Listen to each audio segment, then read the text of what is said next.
Welcome to the Voice of Retail. I'm your host, Michael LeBlanc. This podcast is brought to you in conjunction with Retail Council of Canada. In this episode, I delve into the world of in-store merchandising from the agency perspective with Vanessa Schneckenberger, Managing Director at Match Retail.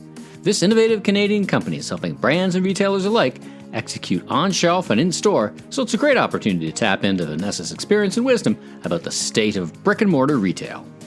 I think it has an important role because I think that consumers will never stop going online, determining what brands they're interested in, doing all of their homework. But I do think that they'll always continue to want to go into the retail brick and mortar to have that moment where they're maybe asking a few more questions to an educated associate in order to finally push them to that buying decision. Because I find a lot of people want to look at feedback from others, they want to understand more, and so that's where that experience is going to come into play. Let's listen in now. Vanessa, welcome to the Voice of Retail podcast. How are you doing this morning? I'm great. Thank you so much for having me, Michael. Well, thanks for joining me. Another great opportunity to find and discuss and review another interesting part of the retail ecosystem. So I'm really looking forward to our conversation. Let's start at the beginning. Tell me about yourself and your background and your role at Match Retail.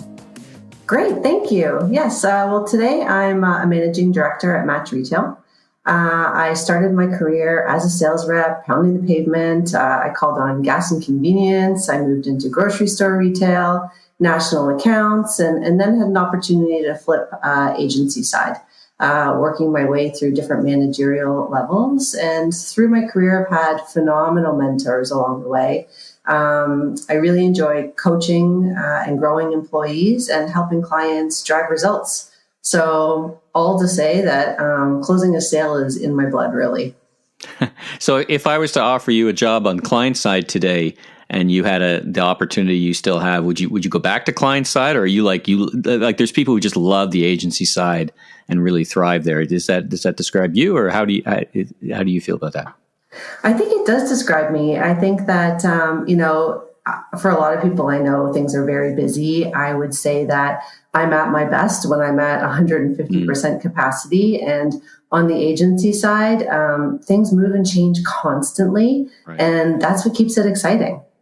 Right. It is in your blood, I find. Once there's some people go back and forth between agency and client, and it's a very valuable experience on both sides of the table, so to speak, or the phone or the Zoom, I guess, these days. But it is an exciting time. So let's talk about Match Retail. Tell me all about the agency, clients, and the key pillars of your offering. Give us the 411 all about Match Retail. So we describe ourselves as an agency really who gets clients retail ready. Our goal is to enhance the customer experience at retail and drive conversion. We focus specifically on three key areas of that, and I would define that as merchandising, assisted sales or sales solutions, and branded retail. So if I break that out, merchandising, for example, we have over 1,000 merchandisers across Canada. They're trained to get in and out of retail, and the goal is with minimal store and customer interruption. So our clients, they're both brands and retailers. Our job is to ensure that the shelves are ready at store level for any consumer to shop. We'll execute planograms, we'll do new inserts, fixtures, stock shelves, all that type of work. Most of our clients, or many of them, are in the cosmetics. L'Oreal, for example, has been a client of ours for over 12 years. But we also play a unique role where we have retailers as our clients. So Metro, Rona Lowe's, Home Hardware, Shoppers Drug Mart. We partner with all of these retailers to help them drive seamless execution when it comes to setting up their stores, redesigning their stores, merchandising, that type of work in order to be ready for their consumers. Unpack that one for me a little bit. So I get the kind of working for the L'Oreal brand that, they're in the planogram. They need to get established. Your people go in like ninjas, right? They have a light footprint. Tell me more about what you do for the retailers. Is it an execution in certain categories, in certain aisles? To unpack that one a bit for me. Yeah, so for a client like Rose Lona, for example, we just finished doing resets for plumbing and fixture categories. So we will send in teams overnight, and they will redesign to planogram the way that Rona Lowe's would like to see their store layout. So they also have teams in-house. But when they're looking to execute large-scale operations in a certain amount of time, then we are their partner, and we will augment their teams, and we'll get across the country and get into a number of their stores and ensure that we're executing this work so that they can get to their end result faster. Right on. So you're the top spin. You kind of the A team that comes in and helps execute at scale and scope. Like you said, over 1,000 people from coast to coast, right? So you got you can stand up something real quick, right? Exactly. And that's, where we've got advantage is that we are in every nook and cranny of Canada, really. So, sometimes we'll have clients who, like I said, may have their own execution teams, but they're only in more of the urban areas. And then they need that augmented field team. And so we can deploy quickly in order for them to get to their work fast. Oh, interesting. Okay. So that's the merchandising part. Talk about the assisted sales and your other component. Yes, this is also a very fun area. So, we will train and manage field teams across Canada in order to drive customer shopping experiences, educate consumers on brands, educate in-store personnel, and drive conversion. So we have had our tenure of clients on this side of the business is over 7 years plus in many areas. For example, Nespresso, if you were to go into a Canadian Tire or the Bay or Costco and you were to see any store associate demonstrating an espresso machine and providing a consumer with an experience, those would be a Match Retail employee. Oh, I see. For LG, for example, we manage their entire field force across the country on all three of their business units. So mobile, home appliance, and home entertainment. And we are in store driving productivity, educating consumers, and basically selling on the floor on behalf of LG. Right on. And talk about the third component for you. The third one is branded retail. So this started, one of our big programs is the Wow Boutique kiosks that you would see in a lot of malls across the country. Rogers and TELUS came together in a partnership program with us where we execute, operate, manage a full end-to-end solution for 83 locations across the country. So anything from loss prevention to the staffing to supply chain, marketing, we do everything within the Wow Boutique. Right. So coast to coast, big communities, big cities, small communities, French and English, you got it all covered in all these three things. Okay, so I got it. And you're based in the Toronto area. You're based in Canada, right? Yes, our head office is in Mississauga, and we also have an office in Montreal. And like you said, we're fully bilingual. All right, fantastic. All right, so, I mean, as you said, you've been part of this ecosystem, part of the retail ecosystem for most of your career. Let's think back to the before time, pre-COVID, because I think I find a lot of what and how you've been thinking about where you fit, the value you add. So talk about how things have changed over the years and your view of modern retail and your role in it. Like what are the kind of three key differences that you've discovered and have experienced since you began your career to what it is today? And again, I'm prefacing it a little bit in the before time because COVID era is such a bit of an anomaly. We'll talk about that later. But just in general, heading into COVID, how did you see retail change and how did you react to it? Yeah, I think back and, I see that the competition is so much greater in retail. So many more brands, so many more choices. There's a stronger need now for the consumer experience than ever before because of all the choices. Today people are looking for more of the moments, the experiences that they can share through social media and that social platforms driving discussion and visibility. And these are all things that we didn't have as much in previously, if you look back, over the years, because we didn't have the same technology platforms. So everything wasn't as in your face or readily available to you. You had to get more into the bricks and mortars to see what was going on. Right. Coming from being a sales rep into managing a business where we deploy people to the field, technology has really supported this and, driven efficiencies over the years. Through technology, we're able to optimize the sale call coverage that we do for our clients. We're able to track instantly what's happening in a sales call, the results that are coming out of it. And this does two things for us and our clients. It leads to faster intel from the field and the results, which is allowing us and our clients to make decisions faster and more accurately. And it also allows us to look at the ROI on our clients' spend. So, for the clients, hiring agencies, return on investment is huge. And through the technology that we use and the data capture we do, we are able to spend less time on the road and more time on the floor selling. And that's huge for our clients. So in your world, technology advancements have made you a better agency and able to measure better what you do. I mean, retailers would recognize your value from the start, but now you can actually put a number to it and have that great discussion. Yeah. Exactly. Yeah.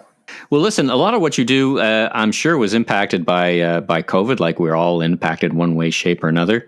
So I'm kind of curious on your views of how you've seen working with retailers, how the COVID era has changed what you do, and kind of where I'm going with that as well is what do you think might be, what have we learned, and kind of a permanent structural change versus an accommodation to an unusual period that we're in. So tell me about your year so far and in the COVID era and how you've adapted. Well, COVID certainly has, made everyone a lot more agile. Things change every day you wake up, and something's changing in the world of news, and it makes us have to react quickly. Our clients, many of them have key selling periods, and missing those opportunities can be devastating. So as a partner to them, we need to react as fast as they want to react in order to ensure that, they're getting back to the market the way they need to. I believe, myself and what I hear from the clients is that even though online orders, have increased significantly for our clients over the last year, people still want to go and shop in the bricks and mortars. And so the brands are investing in retail. They want to be retail ready. They're designing the retail to enhance the customer experience, I believe, adding in the digital technology, ensuring that the environments are safer for them to shop. And we can support them through ensuring that the customers have everything at their fingertips once they're in retail to make a faster buying decision to keep the traffic moving. Because no more, I don't think, are the days of a lot of lingering in stores anymore. I think certainly not now. I think people are going to be a lot more cautious of that. So it's going to be the balance of creating this, special environment where you feel safe, but you're also getting out of your home now and reliving some of your past moments. It's interesting. Let's talk about that for a little bit, pull on that thread for a bit, because, there's this idea of stores as experience, that stores will have a broader role than just a place to transact, which I think, the COVID era likely accelerated that idea, but it was happening anyway, right? I mean, even pure plays were opening up stores, pure play retailer, e-commerce retailers, because it was a place to experience the brand. So it feels like, you've got a dual role there. One, you've got a role to make the stores and the shop efficient and effective, right? Just as efficient, less friction, well merchandised, so you can find what you're looking for, all that great stuff. And then the second part is that experiential part, right? I'm sure you're looking forward to getting back to doing more of that experiential part. Do you think it'll have a bigger role in retail moving forward post COVID? I think it has an important role because I think that consumers will never stop going online, determining what brands they're interested in, doing all of their homework. But I do think that they'll always continue to want to go into the retail brick and mortar to have that moment where they're maybe asking a few more questions to an educated associate in order to finally push them to that buying decision. Because I find a lot of people want to look at feedback from others. They want to understand more. And so that's where that experience is going to come into play, which I think is great. So it's still, I think, I agree. I think it is still the case that for some transactions, a lot of research is done online, or maybe it's done in Instagram or social media these days, a lot of influencing happening. But then, there is still a lot of that final decision made on the store floor. Yeah. Yes. And that's where, you talk about looking at things through Instagram and other places. Mm-hmm. When someone has a great in-store experience, they also then want to share that because everyone wants to share. So the more that a retailer can have that destination spot, hopefully then the more that consumers are going to talk about it, which is going to enhance that retailer even further. Right. All right. Well, listen, let's talk about the success of your firm. And I'm using that as kind of a proxy to understand what and how the whole retail system can be effective. What are the kind of key things, if you boil it down, that make Match Retail very successful and effective? And how does it allow you to stand out from what can be a pretty crowded market? I would say one, through our Wow Boutique program, we operate retail. So we can relate to our clients. We face the same challenges. We're able to sit across the table from our clients in a strategy session and say, we know because we're living it. Yeah. Right. And we need to stay ahead of the curve just as much. So we can partner and we can learn and share. Secondly, I would say, we believe that better people deliver better results and better optics, and people are our product. We invest in them, we train them, we ensure to manage and support so that they feel empowered to perform. What's more important to anyone? If you can get up every day and say that you love your job, that's fantastic, and we've done a good chunk of our work there. I was going to say we train our employees so that they can be our client's next employee. So it's good for us and for our clients that we can be that feeding ground because, as an extension of our clients in field, if we can give them the right platforms, then it's a nice segue into the growth of those employees, maybe into their clients' walls one day. Well, one of the things that, and as it happens, I'm chairing an retail HR conference, and one of the things that we'll be talking about and did talk about was mental health. So tell me a little bit. I was on your site, and there's a lot of great content around mental health. Not just there's the technical skills, processes, and things that your people need to master. But how have you been thinking about that over? It's been tough on all of us. It's been a long winter. We're not out of this thing yet. How are you thinking about your people from a mental health perspective? And again, I'm asking because, as you said, you're a retailer yourself, and you got 1,000 people coast to coast, all kinds of different communities. How have you been helping and making sure your people are taken care of? That's a great question, and we have spent a ton of time in that area. We more than ever are ensuring that we at all levels are doing check-ins with our employees. We have different programs. We do enhanced online training. We have a library of training platforms and courses that our employees can take whenever they want to, so that they can continue to stay connected. We focus on, we have a program called EDGE, so we focus on diversity and inclusion. We have different team building events throughout different groups and on a national and North America perspective, because we have agency partners in the US. And we also encourage conversation. So we actually have a program through our EDGE platform where every Friday, teams can get on and connect with others across North America. And it's just a place to talk. And it's a place to talk about any hot topics that week, anything that's on someone's mind. But what it's really allowed us to do is get further connected versus being in the office, because we're taking the time to visually see each other through the technology and spend time talking, not just the water cooler talk if you were in the office, but truly having an engaged conversation with everything else put away in that half hour or 1 hour that they put aside. And I guess that would have been a part of your DNA even in the before time, pre-COVID, right? Because you've got a distributed workforce, so to speak, all across the land. So It's not like you went from a head office to having people working at home. This is how you operate, right? Is keeping people connected even though they're physically separate and apart, right? Yes. And, that leads to, we were talking earlier about, a few things that I believe make us successful. And, one that I would also highlight is our training platforms, which also leads to, how we engage our personnel that are all over the country. We want someone that's working in a small part of Canada to feel just as connected as if they're in our head office. And so we've spent a lot of time and investment in our training platforms, the processes, how we deliver, how we connect.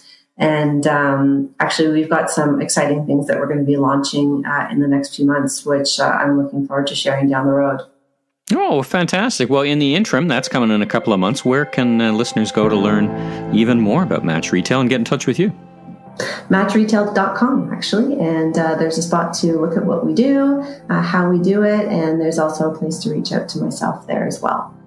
Oh, well, fantastic. Well, Vanessa, thanks for joining me on The Voice of Retail. It's great to get to know you and get to know your business.